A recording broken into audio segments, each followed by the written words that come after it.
Okay, so today we're going to tour a cute little quaint boutique property here. This is the lobby when you very first walk in. I love the decor. I thought it was very the perfect use of color in my personal opinion. Soft but still neutral. I really like the fireplace there. The entire thing was really well thought out. But yeah, this is basically the clubhouse. An initial con, I'm just going to go and put it out there, is that this is only open during business hours. I don't know why people are doing this in Las Vegas, but we have the pool table there. The coffee and tea area that you just saw. This is a nice little entertainment center. But again, you can't use this past 6, I believe, is when they close. So they do have kombucha and beer on tap, which is nice. But once again, doesn't really help if you can't use it. Podcast studio, it doesn't have the equipment per se, but you do have to bring your own. But it is a nice little setup and it's soundproofed if that's your jam. They have a nice outdoor seating area. This property has only about 200 some odd units. So again, you won't have too many people that are using it. There's a little tennis table, it looks like. The little beanbag things. I never know the name of this game, but they have a fireplace out there and then more sitting area as well. And then this is the gym. Nothing really to see here, as coming from someone who's lived in a property that had a 2-story gym that looked like a whole LVAC. Not too impressive. However, it does have everything that you're, like all the basic equipment. And keep in mind that you're only going to be sharing it with 200 some odd others. So I did like that they put enough for everyone that may be using it at once. So that was really nice. They have the little mail room that also has the package lockers as well. I think they have parcel pending. I currently use Luxor, but they all work all the same. We are now in the actual unit. This is the one that I personally loved the most. It's an A4. It's a 1-bedroom, 1-bath with a den, because technically I never really need 2 bathrooms, and I was touring for myself. I love the two-tone colors that they went with. This is one option, and then they have another. But yeah, this would be like a little closet for your office. And then right off of that is the bathroom on the left-hand side. Again, not too much to see, but just enough. I like what they did with the cabinetry there. So the gray looks nice. It's still soft enough. I love how they have 2 sides on the closet.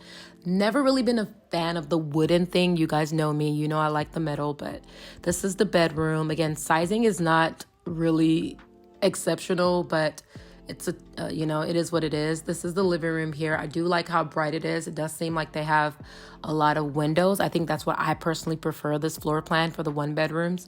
And then there was nothing to see view-wise, but I'll show you guys the alternative view that I went with later on. That's just a quick look at the carriages. Those come with the garage, but you do have to come outside and then walk up your unit, which I'm not really a fan of. Now we are into the 2-bedroom, 2-bath B1. That one's a little bit bigger than the first one we looked at. It does have those barn doors, which I love. I've always been a fan of barn doors. On the other side of that is the washer and dryer. They are stackable. And then we're going to go around to where the island is, and it does have cabinet space. I love that. Wasn't crazy about the fact they have electric stoves though, but we'll get to that in a second. Now we're going back to the bedroom area again. Really not too big, but that's because I'm spoiled where I'm at. I have a lot of space. The closet space is just kind of like meh. So if you were using this as a child's bedroom or maybe even an office space, then it would be okay. This is the bathroom that goes with that particular bedroom. Again, I like this better. The white cabinets better, white with gray. And this is what would be considered the primary bedroom. That other one was the secondary.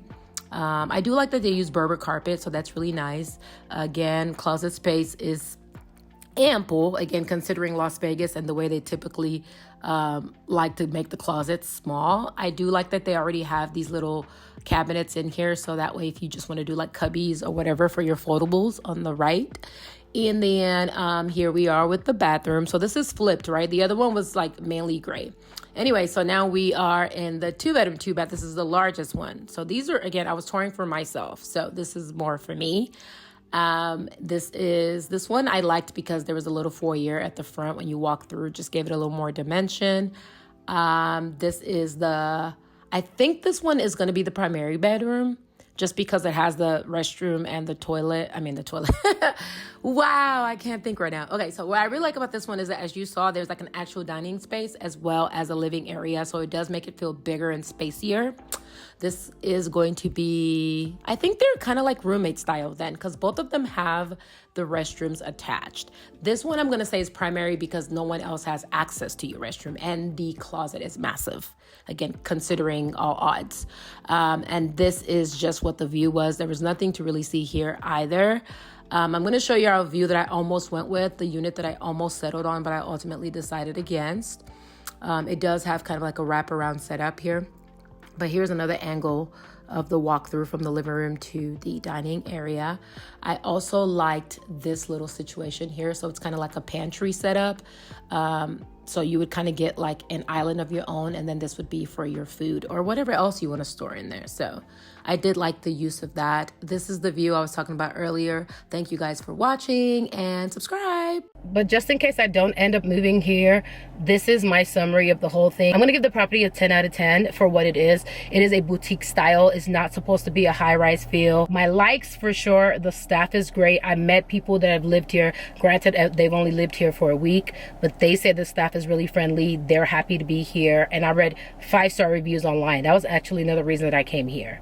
So there's that. And then the other thing that I really liked about, the floor plans are well thought out. It just, chef's kiss. Things I'm uncertain about, how I'm going to feel about having the stairs, the tri-level stairs, because I do want to be on the 3rd floor. It is not an elevator property, and I said I wanted elevators. So there's that. The second thing that I can honestly say that I'm uncertain about is the fact that they're run by Avenue 5. Avenue 5 is known to be very sketch. So I don't know. I just don't know how I'm going to feel about that process. And then another like is the view. I think I might have mentioned that already. And then dislike again would be the fact that I don't have elevators and the office closes when they leave. So you really don't get to enjoy that space unless you're working from home and you would want to work with them. I've always preferred having access when the staff is not there. Even if the staff is nice and friendly, I just like that separation. And this is Las Vegas. It is a 24-hour city. So the fact that some apartments are still not on board with like leaving the thing 24 hours still like perplexes me. Nevertheless, let's go see if I'm able to tour Illumina. If I am, that'll kind of seal the deal for me. Let's go.